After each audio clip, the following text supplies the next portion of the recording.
Orientação do ROCAM, reverendo Dorival Santos Silva.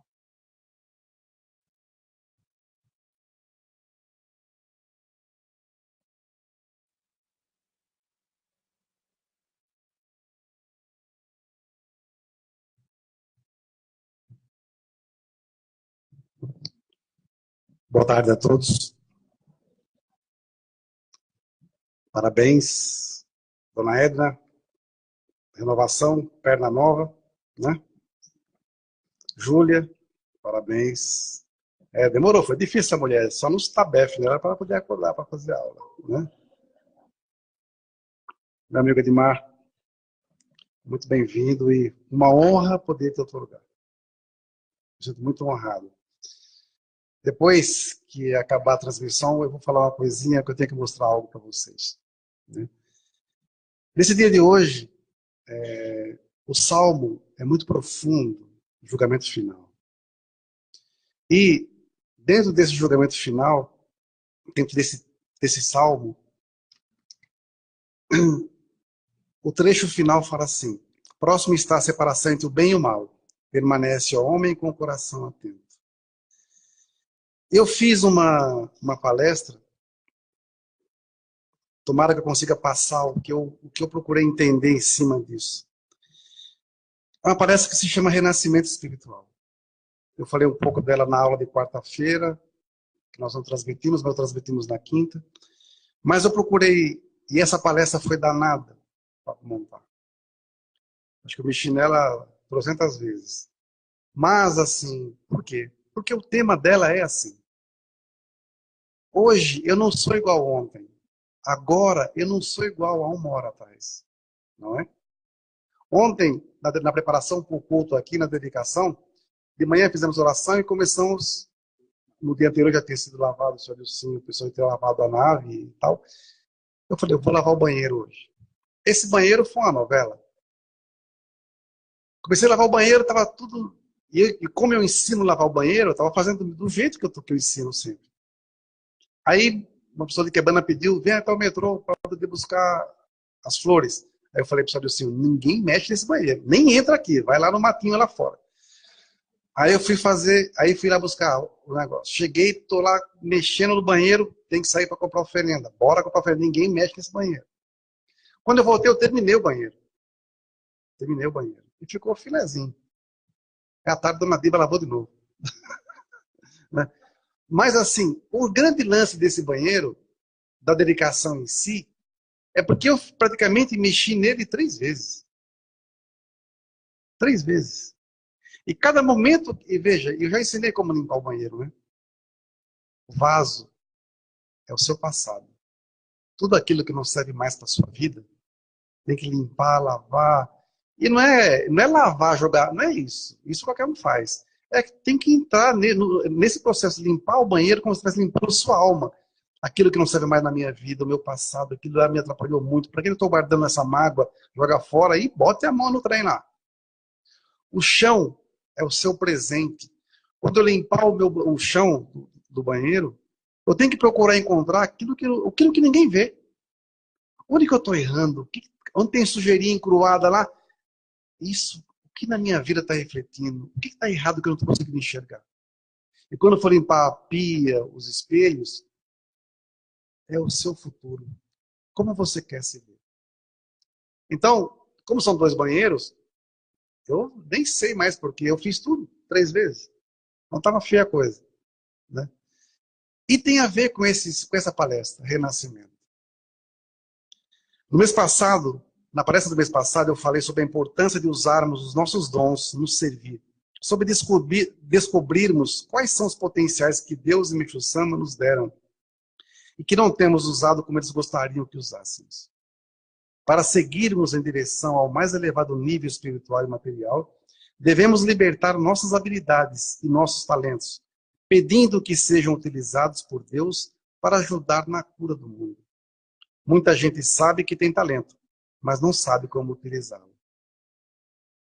Às vezes as pessoas têm um dom natural de fazer alguma coisa boa, ou falar, ou escrever, ou cantar, ou limpar, ou cozinhar, não importa o que seja, ou lecionar. Mas não, eu quero fazer aquilo que eu não sei e quero fazer melhor do que quem sabe fazer. Não é?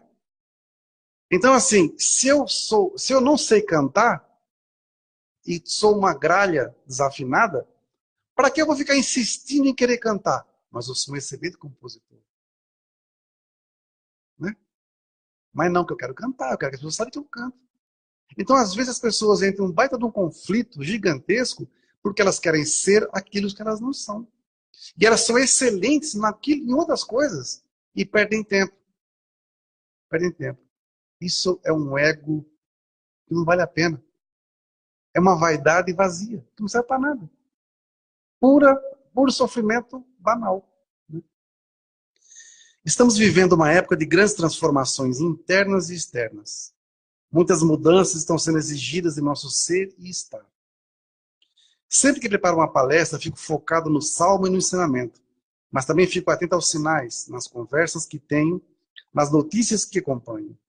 Tudo isso para buscar perceber o que Meixo Sama quer me mostrar, e com isso, estudar e transmitir às pessoas o que encontrei nessa busca, usando como parâmetro os ensinamentos de Meixo Sama. Como o mundo messiânico está iniciando uma grande fase de purificação, busquei respostas em experiências passadas para entender esse presente e vislumbrar o futuro. Graças a esse espírito de busca, estive lendo e estudando um vasto material dos pioneiros. Encontrei trechos de uma palestra de um reverendo em 1986, que diz assim: é tempo de milagres. Ao fundar a igreja, Meixo Sama nos orientou no sentido de que, a partir de então, estava surgindo uma entidade com força suficiente para levar o homem a reconhecer a existência de Deus, através dos milagres do Jorei. Sem essa transformação, a humanidade jamais poderá ser feliz. É preciso, cada um de nós, membros, é preciso que estabeleçamos uma ligação entre a purificação da igreja e a purificação de cada um de nós, membros. Sem essa compreensão, fica faltando o elo que une esses acontecimentos à fé individual de cada um de nós. Assim, a recente purificação surgiu para que o incompleto fosse concluído, tanto em relação à igreja, quanto no que se refere à fé imatura que vínhamos professando. É justamente por esses pontos estão sendo corrigidos, que estão surgindo tantos milagres. Eles estão sendo gerados pelo próprio renascimento da nossa fé. E esse renascimento, a nível individual, é que está fazendo surgir uma igreja renovada, composta por pessoas que estão, através da administração diária e constante do Jorei, redescobrindo o verdadeiro sabor da fé. Aqui ele fala de uma época que, em 86, que houve uma grande purificação no mundo messiânico. E essa mesma purificação está voltando a ocorrer hoje. Não temos nada a ver com isso como arte de Jorei. Né? Mas é um processo muito doloroso que está se passando. Eu já vivi essa época em 85, em 84, quando eu conheci a igreja, e em 85, quando eu vivenciei essa purificação. E dentro disso, realmente, é uma grande oportunidade das pessoas que vão passar por esse processo crescerem, renascerem mais fortes. Né? Nós, eu sempre falo aqui, estamos há 14 anos purificando. Só que estamos no final do nosso processo de purificação. Essas pessoas vão iniciar agora esse processo. E nós começamos a nossa caminhada sem nada. Com fé. Você falar que você tem fé com dinheiro no bolso, com saúde, tudo na paz, é fácil pra caramba. Né? Ah, beleza. Agora, quando você começa a sua caminhada, a sua jornada espiritual sem nada, como é que você faz? É fé. Um exemplo disso, claro, São Francisco de Assis. Não é? Que essa semana foi o dia dele. Então, assim, quando nós começamos um processo de purificação, algo em nós vai morrer. Algo em nós vai morrer. E se você entender o que está morrendo em você, você renasce muito mais forte.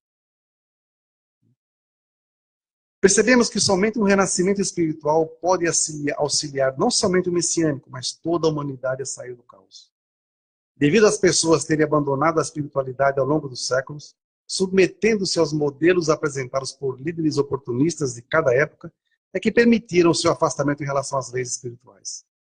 Com isso, os seres humanos se tornaram incapazes de discernir o certo do errado, tornando-se completamente ineficientes nas questões que a existência lhes cobra. Vêm escolhas erradas e caminhos desvirtuados, tudo motivado pelo egoísmo e vaidades, que vieram disfarçados em bondade e cortesia. Na carta aos Romanos de Paulo, encontramos a noção de que uma mudança interior é condição fundamental para que possamos alcançar o renascimento espiritual. Diz assim: e não vos conformeis a este mundo, mas transformai-vos pela renovação da vossa mente, para poderdes discernir qual é a vontade de Deus. Num livro chamado A Lei da Compensação Divina, tem um trecho que diz assim: o milagre é a mudança de pensamento passando do medo para o amor. O milagre não é um acontecimento sobrenatural, mas sim metafísico. Meta significa além. Portanto, a realidade metafísica refere-se à realidade que existe além do físico. Não há nada de sobrenatural em relação ao amor e seus efeitos. Na verdade, o amor é o nosso estado natural. O pensamento do mundo está simplesmente de cabeça para baixo. A naturalidade do sentimento do amor, às vezes, é vista como algo não natural. E a não naturalidade do medo, do outro lado, é vista como natural. O avanço mais poderoso e libertador que podemos empreender é romper com o pensamento baseado no medo que domina o mundo, libertando-nos daquilo que o mundo nos ensinou e aceitando novas ideias. Realmente, quando o ser humano começa a perceber seu estado de queda, seu afastamento de Deus, quando se desfaz a ilusão e ele percebe que este mundo não é o verdadeiro, então nasce o reconhecimento de que existe um mundo divino original perfeito. Este é o momento propício para discernir o que é real e o que é falso.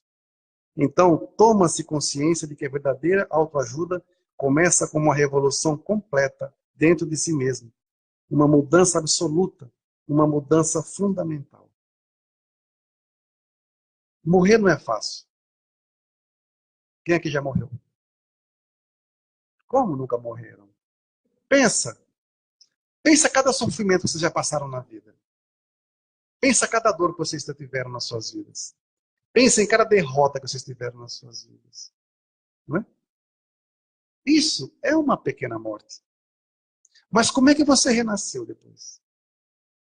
Depois que você passou por uma grande dor, um grande fracasso, o que sobrou? Ou, aliás, sobrou algo, mas o que você se transformou depois? Não é? Mas tem pessoas que não conseguem entender isso. Não conseguem entender isso. Por isso que o milagre é algo além do físico, é algo além da imaginação. Quando você confia plenamente em Deus, a fé que você vem dentro de ti, ela se manifesta de uma forma tão intensa que você crê. Para crer, você tem que desafiar primeiro. Mas você vai desafiar Deus? Ah, vou dar uma de miguezão, vou enganar Deus. Ó Deus, se eu fizer tal coisa, eu vou conseguir isso. Isso é balela, não é assim que funciona. O maior desafio que você tem que ter é com você mesmo. Desafie você, porque Deus está no papel dele. Nós, muitas vezes, temos a mania de queremos fazer com que Deus ele fique com remorso da gente. Né? Ah, ele é tão bonzinho, vou dar um jeitinho, né, coitado? Tá sofrendo, tá lascado lá, vou dar um helpzinho para ele. Não é assim que a banda toca, não. É porque é lei da causa e efeito. Isso tem que ser resgatado. Ninguém está aqui porque está passeando no mundo da matéria, não. Né? Tirando a mim essa ideia que é santa, o resto é tudo lascado. Né? Então nós, nesse processo todo, por mais doloroso que seja, por mais difícil que seja, desperte, como o reverendo Moacir falou, no seu dia, já desperte com gratidão. Ontem eu não consegui, mas hoje eu vou conseguir. Custe o que custar. Você pode chegar no final do dia arrasado. Não deu hoje ainda, mas amanhã é outro dia. Amanhã vai dar certo. Se você não se motivar, nem Deus baixando, nem Jesus, nem Mexustama, nem ninguém, nem o cramunhão baixando aqui, você vai acreditar, ué. É, porque tem gente que se nivela para lá e para cá. Né? Então, se você, nem Deus baixando a terra, fala assim, filho, vai que eu te ajudo. Você vai, de novo, vou nada. Você tem que se motivar. Eu posso ler 10 livros de autoajuda e só, nossa, é tão bom ler, mas não entendeu nada. Não é? Você lê todos os livros da Zíbia Gasparetto. Manjo pra caramba de mundo espiritual, de rezação, que você não entendeu nada. Então, a fé, ela não é teórica. Ela é prática. Ela é pragmática. Ela é vivida. Ela é sentida. Às vezes doída. Mas a fé é fé. Nós é que temos que entender isso. É lógico que eu quero ter um milagre todo dia na minha vida. Mas para eu ter um milagre na minha vida, eu preciso também gerar um milagre na vida de alguém. Eu preciso ser o motivo de alguém falar assim, poxa, aquilo que você me falou me ajudou. Aquilo que você me falou tocou minha vida. Aquilo que você me falou salvou minha vida. Mas também você não pode pensar, tá vendo? Eu manjo pra caramba. Nós somos apenas instrumentos do serviço. Se você é um canal que dentro do ensinamento você está num nível mais elevado, porque o teu Yukon está lá no alto, disso no mundo espiritual, aí você consegue atuar bem. Se o teu Yukon estiver na treva, você pode receber os números da Mega Sena na sua frente e você não vai enxergar. Você vê um pote de ouro na sua frente e você vai falar, não, ela é moeda velha, é latão. Né? Porque você não está conseguindo enxergar um milagre na sua frente. Só que é nessa hora, quando tudo está errado, quando tudo está lascado, quando tudo está treva, você tem que olhar para o alto, respirar fundo. Calma, vamos pensar. Aquilo, onde está o ponto? Tem que achar o ponto. Você fica vendo o macro e esquece do pontinho, que é que vai mudar a sua vida. Num outro livro, viu que eu leio bastante, né? Extraído do livro A Nova Era. Esse aqui que me mandou foi outro dia, foi o seu Hilário, lá de Louisiana, em Goiás. Pelo espírito de Hermes, que é o mesmo espírito que psicografou o livro de Akhenaton, né? Que é um livro maravilhoso. Diz assim, certamente esta é uma missão difícil, pois os espíritos atualmente encarnados na Terra são como cordeirinhos que necessitam de um pastor para guiá-los. Infelizmente, os pastores da luz são desprezados porque convidam o seu rebanho para uma transformação que exige uma nova forma de comportamento, ao qual ainda não estão acostumados, por serem ainda fracos de espíritos e cegos para enxergarem a luz. Seguem felizes pela porta larga, dos prazeres pouco construtivos e que conduzem a médio prazo à tristeza e à desilusão. Mas o atual estágio de evolução em que vive a humanidade terrena exige que assim seja. Cabe a cada um libertar-se das amarras do atraso espiritual por sua própria consciência e assim tornar-se eleito para a nova era que já desponta no horizonte como o sol matutino. Nesse período, as forças do mal serão sufocadas pela nova ordem mundial de paz e amor que surgirá, facilitando a caminhada na jornada da vida física a que todos os filhos de Deus devem submeter-se em seu processo evolutivo. A imagem da crisálida que se transforma em borboleta sempre é lembrada para exemplificar a transformação espiritual. Vou até citar um exemplo na aula. Depois que eu ler isso aqui, vocês vão entender. A borboleta é, sem dúvida, completamente diferente da lagarta, a começar por sua aparência. Ela possui outros órgãos, outra percepção, e se desloca e se alimenta de forma diferente. Além disso, tem a capacidade de se reproduzir e conservar a espécie. A lagarta se alimenta de folhas, enquanto que a borboleta se alimenta de néctar. A lagarta rasteja, a borboleta voa. A lagarta tem uma aparência compacta e desajeitada, enquanto que a borboleta é leve, delicada, um inseto maravilhoso. Através da metamorfose, a lagarta se torna crisálida. Ela abandona toda a sua existência e sua natureza peculiar para se tornar o solo nutritivo que dará forma à borboleta. Em nosso estado natural, nos assemelhamos a uma lagarta. Toda a estrutura biológica e psicológica, nosso metabolismo de substâncias químicas, etéreas, astrais e mentais são regidos pela conservação do nosso estado atual. Nossa existência é inteiramente submetida às forças desse mundo, que formaram nosso ser biológico. Essas forças se expressam em sua forma extrema, como medo, ira, astúcia, cobiça, preguiça, avareza, inveja e orgulho. Essas forças podem de fato ser reprimidas até um determinado grau de refinamento, mas seu verdadeiro caráter é sempre preservado. Mas também trazemos dentro de nós o potencial da nova alma, uma alma que tem estrutura totalmente diferente, construída a partir de uma substância totalmente diferente, evidenciando aspectos biológicos e psicológicos diferentes. Essa nova alma é a borboleta. Nosso caminho em direção a ela não é um refinamento da condição da lagarta, porém a crisálida. Existe, portanto, uma troca de forma, uma transfiguração. Nessa transmutação, nossa existência constitui a substância, o solo nutritivo para a nova forma. Porém, para isso, tudo que é antigo deverá ser liquidado, com exceção de um núcleo, um átomo, que formará o embrião de uma nova alma. Assim, somente quando a velha alma se entrega e segue o caminho da metamorfose, é que o ser humano pode reagir ao chamado espiritual e cumprir o seu dever de elevar-se progressivamente no caminho da regeneração, de voltar ao Pai e restabelecer sua antiga glória, habitando o reino do céu. Quando nós entramos por aquela porta, ou por uma igreja, nós entramos como uma lagarta. Pense. Cheio de problemas, rastejando, muitas vezes acomodados na forma. Mas a partir do momento que nós estamos aqui nesse ambiente, por assim dizer, começa um outro processo. Você vai entender os porquês. E você, dentro dessa condição, aqui se transforma na sua crisálida. É onde você vai passar por um processo de purificação, de transmutação, por assim dizer, para você deixar de ser lagarta, para você se transformar numa borboleta. Só que esse processo é doloroso, internamente falando. Porque mexe com o quê? Você tem que abandonar seus velhos hábitos, não é? Sua velha forma, seus velhos costumes. Tem que jogar fora suas mágoas, seus ódios, seus remorsos, suas tristezas, suas raivas, suas mentiras. Né? Tem que fazer uma grande mudança, grande mudança. E isso é doloroso.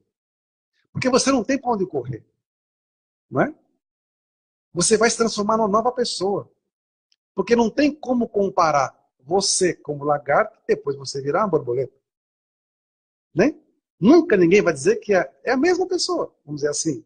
Né? Só mudou. Quando você entende esse processo e você resolve e aceita mudar, você vira uma grande borboleta. Só que, nesse meio caminho, sempre tem aquele que quer ser o bonzinho. Ah, coitadinha, está sofrendo tanto, vou lhe ajudar. Né? Vai lá e corta a crisálida para poder a borboletinha, quando tiver mais velhinha, mais quase pronta, ela sozinha sai mais fácil, né?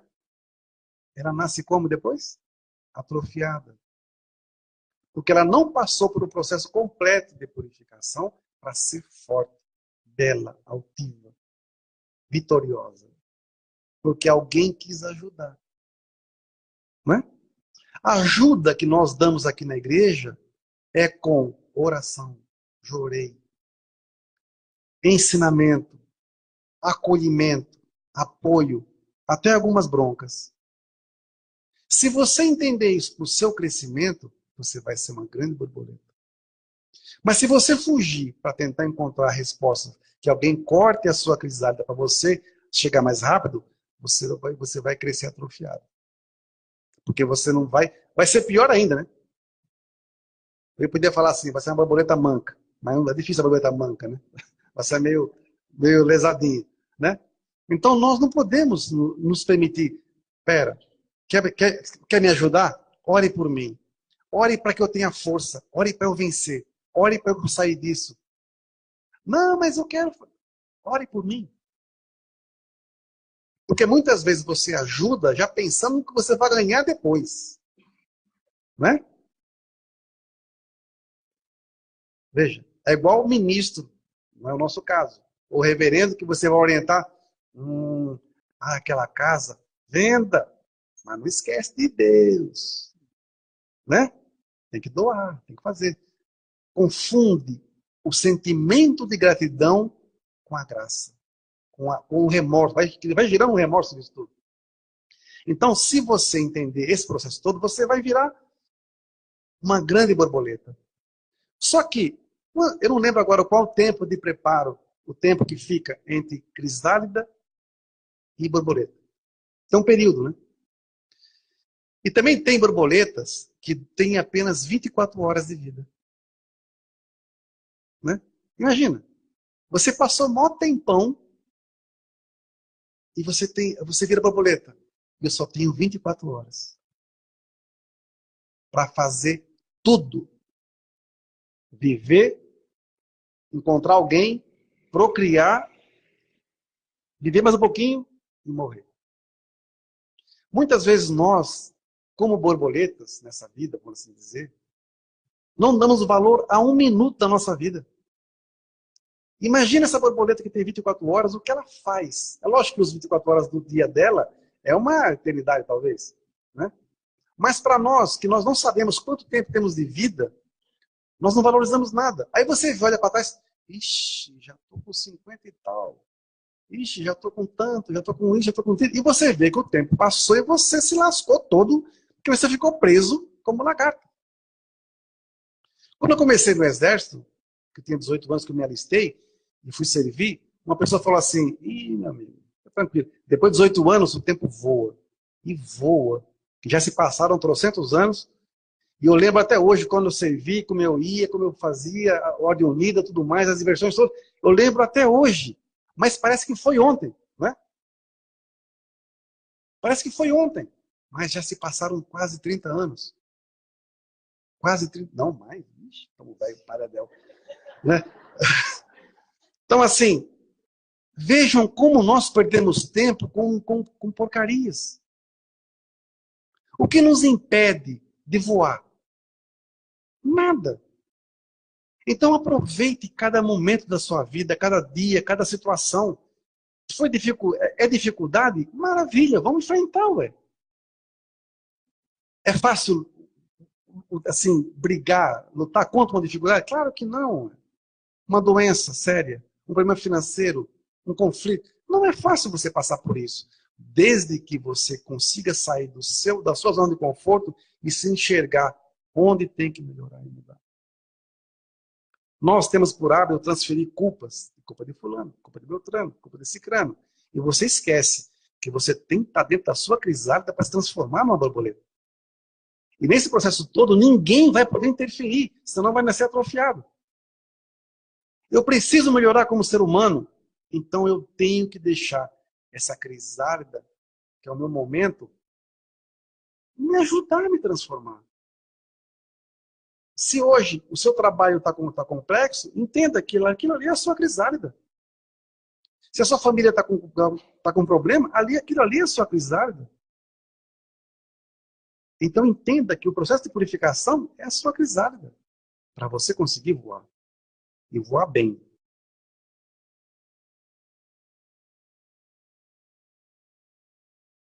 Tem um outro livro, que eu já li N vezes, eu recomendo a leitura dele porque é um livro espetacular, chamado Adonai.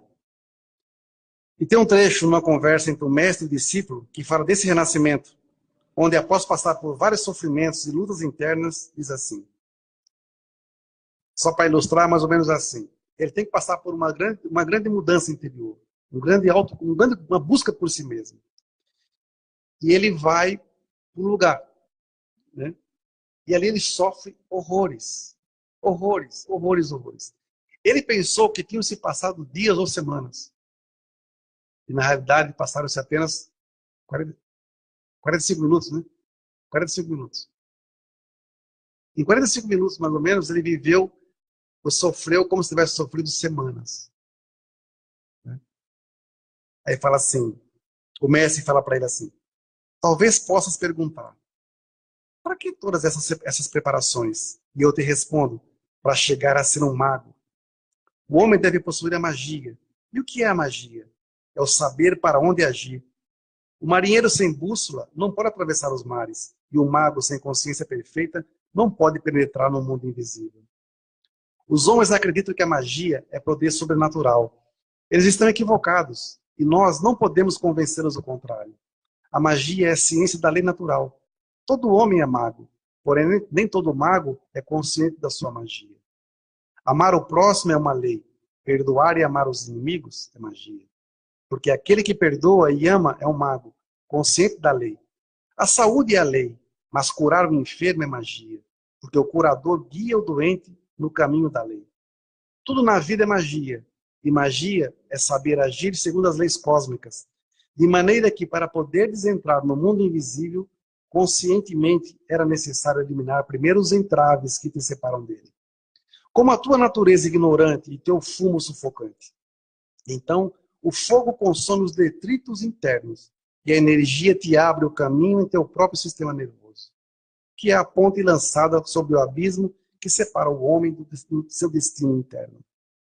Em tuas provas, não te lembraste de Deus senão nos últimos momentos, ao passo que o mago começa e termina todos os seus atos. Só que isso faz com que você também, nessas nossas transformações, cada um aqui nasceu com um nome, não é? Quando um ministro se torna ministro, muda o nível. Vocês receberam o Ricardo. Nesse momento, a Júlia não é mais a Júlia que mudou. Edmar está com fome, diferente.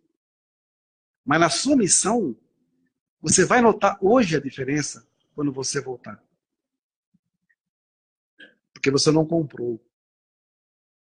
Você foi otorgado. Então nós hoje deixamos de ser quem nós somos, quem nós éramos, para ser algo diferente.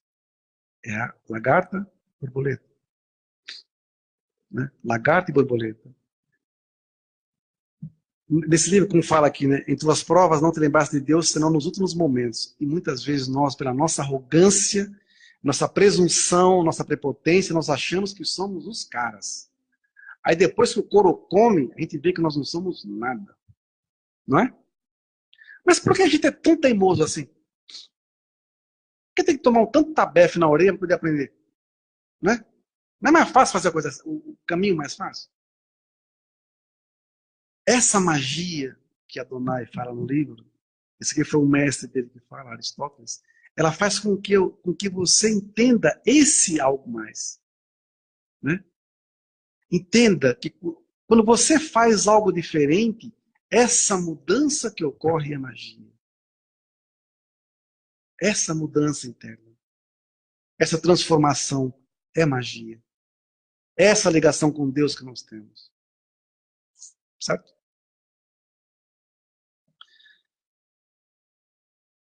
No mês que vem, dia 2 de novembro, estamos realizando nosso culto de finados.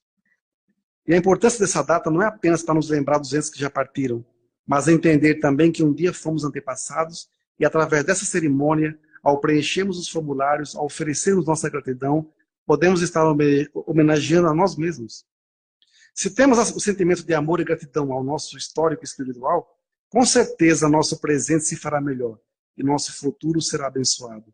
Respeitar as tradições sem ter medo. Os formulários estão ali em cima, preencham com calma, porque ficam um ano aqui no altar. Um ano sendo cultuados, com sentimento.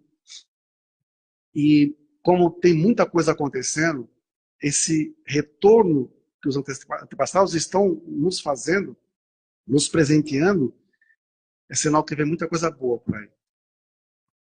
Não precisamos ter medo do antepassado. Temos que ter gratidão. Não precisamos fazer nada por remorso. Faça por amor. Coloque magia no seu servir. Né? Coloque magia no seu servir. Essa magia, no fundo, é um sono. É o sentimento no que você materializa o seu servir. É algo tão maravilhoso que você sente que transcende a sua alma. Transcende as suas palavras, transcende o seu sentimento. A arte Jorei, ela é diferente. Mas ela é diferente porque ela quer fazer com que as pessoas sintam essa magia nas suas vidas. Bicho Sama era um grande mago.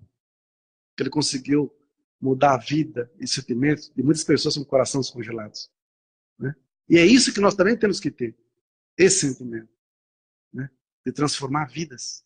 Através de coisas simples, ou coisas sofisticadas, ou coisas... Não importa. O importa é você modificar a vida de alguém. Isso que é o mais importante. E nós temos condição para isso. Respeitar o próximo. Respeitar as limitações do próximo. E respeitar também as nossas limitações. Que não queremos ser aquilo que não somos. mas que sejamos quem somos. E ter orgulho de quem somos. Porque nós somos o que somos. As pessoas chegam aqui e perguntam, quem são vocês? Somos o que você sente. Aqui há um tempo, é o que você sente? É uma igreja? É o que você sente? É. Não é nada? É o que você sente. Para que eu vou entrar no sofrimento? Não é? Por isso que imaginemos sempre, quando vocês estiverem passando por algum tipo de sofrimento, ou algum tipo de situação, pensem, vocês estão dentro de uma crisálida, em transformação. Se permitam se transformar numa grande borboleta. Isso eu entendo como um grande renascimento. Eu não posso sair de uma purificação fraco. Eu tenho que sair mais forte do que eu entrei nela. Porque você venceu, né? Você passou por tudo que é lazarento que você podia imaginar. E você venceu e você vai, foi tão ruim. Cara, o que você aprendeu com a sua purificação? Então, que façamos a diferença na vida das pessoas, começando pela nossa. Né? Amanhã é um dia importante para o Brasil.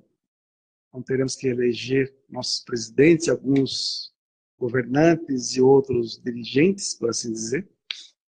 Representantes do povo, que deveriam agir pelo povo. Né? Deixando de lado toda a vaidade, todo o egoísmo, toda auto corrupto possível e imaginável. Então, quando vocês forem votar, e todo mundo que for votar, vote conscientemente. Eu, particularmente, não voto em partidos, eu voto em nomes, eu voto em pessoas.